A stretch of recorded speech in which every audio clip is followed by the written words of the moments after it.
چنانچہ ایک آخری بات کر کے بات کو مکمل کرتا ہوں. آپ حضرات بھی کہیں گے کہ قابو آ گئے، اب چھوڑنے کا نام نہیں لیتے. لذیذ بود حکایت دراز تر گفتم، اپنی باتیں ہیں نا، غیر کی تو ہیں نہیں، اپنی باتیں بندہ لمبی کر لیتا ہے. امید ہے کہ آپ معاف فرما دیں گے. ایک واقعہ، بنو قریظہ کا ایک یہودی تاجر ہے، نام ہے سلام بن جبیر. یہ شام آیا اور شام سے اس نے مال تجارت خریدا. ایک غلام بھی بک رہا تھا، نہ شکل اچھی تھی نہ کوئی اور ایسا اس میں ہنر نظر آتا تھا، اور بیچنے والا بھی جان چھڑا رہا تھا، گلو خلاصی کر رہا تھا، تو سستا بہت بک رہا تھا.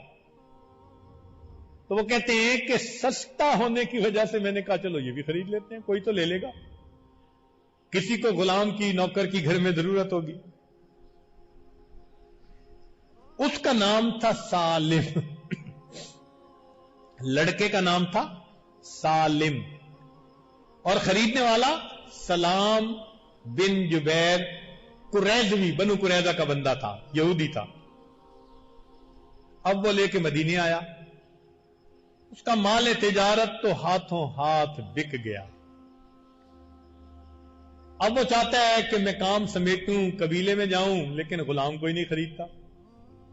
جو آتا ہے دیکھتا ہے، کہتا ہے نہ عقل نظر آتی ہے نہ شکل نظر آتی ہے، کیوں خریدے؟ وہ اس کے لیے گلے کا کانٹا بن گیا. ایک ہفتہ 10 دن وہ روز مارکیٹ جاتا اور غلام کو کوئی نہ خریدتا. بڑا پریشان، حتیٰ کہ اس نے یہ فیصلہ کر لیا کہ جب یہ اتنا ہی نکما ہے تو میں اس کو اونی پونی قیمت پہ بیچ دیتا ہوں. جس دن اس نے یہ ارادہ کیا نا، تو مدینہ کی ایک جوان العمر لڑکی تھی، کنواری تھی، سبیتا اس کا نام تھا. سبیتا کہتے ہیں باوقار.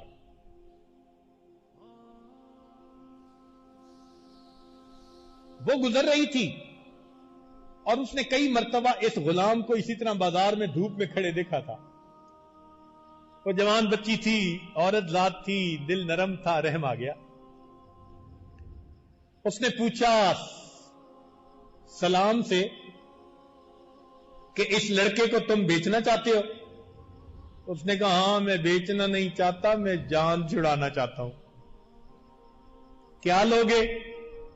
اس نے کہا جتنے میں خریدا اور راستے میں جو اس پہ خرچ کیا، خرچہ دے دو، اسے لے جاؤ.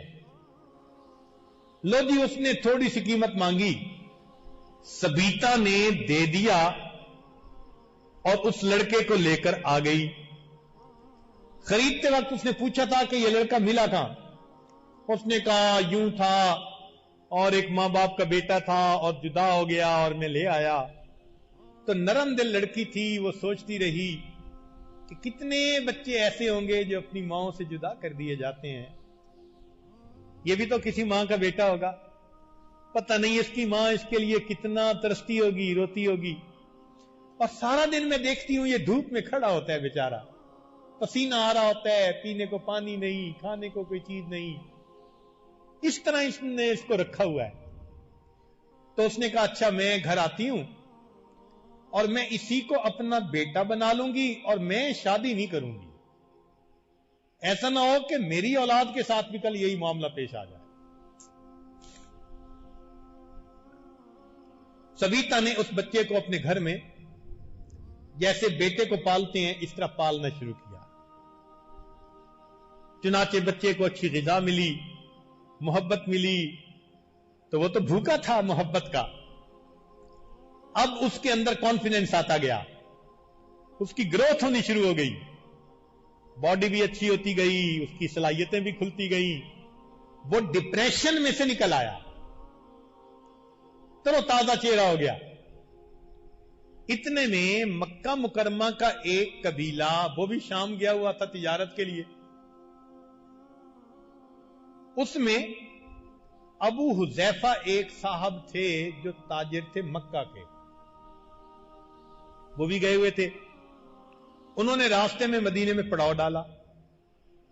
اللہ کی شان کہ ان کے سامنے سبیتا کا یہ واقعہ کسی نے بیان کیا تو ان کو سبیتا کی طبیعت اچھی لگی کہ رحم دل لڑکی ہے، اور اس نے احساس کیا انسانیت کی ہمدردی ہے. تو ایسے اخلاق والی کہاں ہوتی ہے کوئی لڑکی؟ تو اس نے بن دیکھے سبیتا کے والدین کو نکاح کا پیغام دے دیا.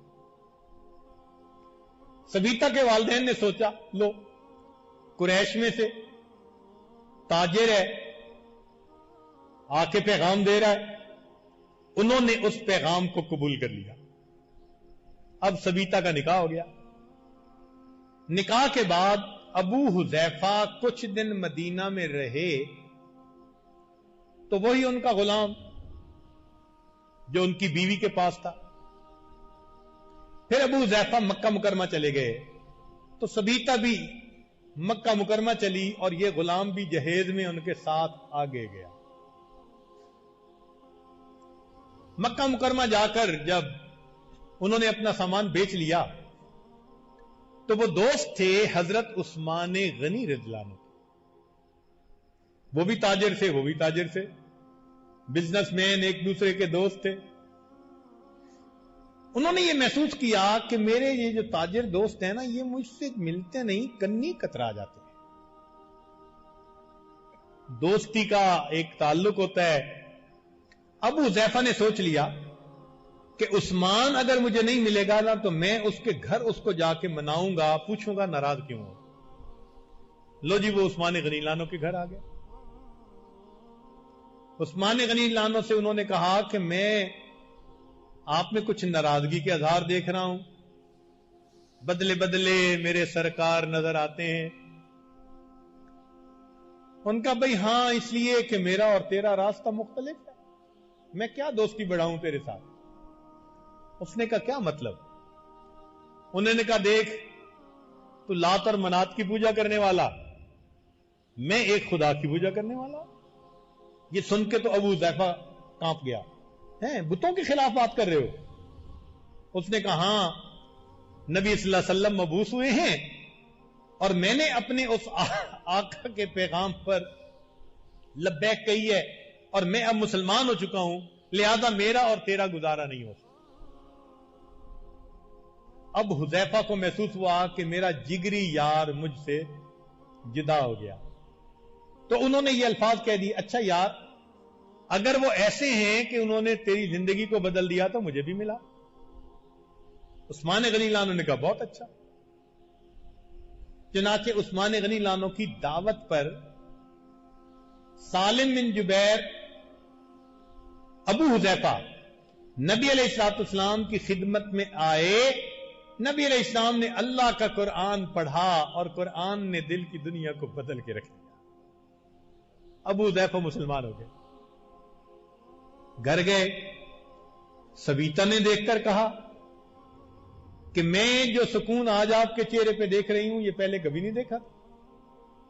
پہلے تو فرسٹریشن، کیا مسئلہ؟ کہنے لگے کہ میں مسلمان ہو گیا ہوں. وہ نیک دل بچی تھی، اس نے کہا اچھا پھر میں بھی مسلمان ہوتی ہوں. سبیتا نے بھی اسلام قبول کر لیا. اللہ کی شان دیکھیں کہ اسلام قبول کرنے کے بعد اس نے نبی علیہ الصلوۃ والسلام کی باتیں تعلیمات سننی شروع کی. ایک مرتبہ نبی علیہ السلام نے فرمایا کہ جو غلام آزاد کرے گا اس کو یہ ثواب ملے گا. لو سبیتا گھر آئی اور اس نے کہا اس بچے کو سالم کو کہ بھائی اللہ کے نبی صلی اللہ علیہ وسلم نے غلام کو آزاد کرنے کی فضیلت بتائی ہے، میں تجھے اللہ کے راستے میں آزاد کرتی ہوں، جہاں جانا ہے چلا جا. اب وہ بچہ پریشان کہ میں کہاں جاؤں، میرا تو کوئی ہے نہیں. تو خامند کے دل میں بات آئی، پہلے بیوی نے رحم کیا تھا اور اس کو خرید لیا تھا، اب اس نے آزاد کیا ہے تو میں اس کو کیوں دور جانے دوں. ابو حذیفہ کہنے لگے کہ چلو میں آج سے آپ کو اپنا منہ بولا بیٹا بنا لیتا ہوں. لو جی اب ان کا نام سالم ابن حذیفہ پڑ گیا. سالم ابن حذیفہ پڑ گیا. اس نے بھی کلمہ پڑھ لیا چونکہ نوجوان بچہ تھا, ابتدائی عمر تھی جوانی کی, وقت تھا یہ نبی علیہ السلام کی خدمت میں رہتا. وہاں رہتے ہوئے اس نے قرآن سیکھنا شروع کیا, علم سیکھنا شروع کیا. علم اس نے اتنا سیکھا کہ جب مہاجرین نے مدینہ طیبہ ہجرت کی تو مدینہ کے لوگوں کو امامت کے لیے اپنے سے بہتر قرآن کرنے والا اس سالم بن حذیفہ سے کوئی نظر نہیں آتا تھا. عمر رضی اللہ عنہ موجود ہیں, کتابوں میں لکھا ہے عمر بن الخطاب کی موجودگی میں ان کو مصلی کے اوپر امامت کے لیے کھڑا کیا جاتا. اب جب یہودی دیکھتے حیران ہو جاتے. سلام بن جبیرہ نکلا تو اس کی نظر پڑی سالم بن حذیفہ پر, کہتے یہ تو وہی بچہ ہے, خریدتا کوئی نہیں تھا, میں نے وہاں پر اتنے تھوڑے داموں سے خریدا, مدینے آ کے میں مصیبت میں پھنس گیا, کوئی لیتا نہیں تھا, منہ کوئی نہیں لگاتا تھا, گری چیز کی مانند تھا, کوئی اس کی قیمت نہیں تھی, یہ بچہ مسلمانوں کا امام. جب اس نے پوچھا کہ امام کیوں بنایا تو جواب ملا کہ ہم میں سے یہ اللہ کے قرآن کو زیادہ بہتر سیکھا ہوگا.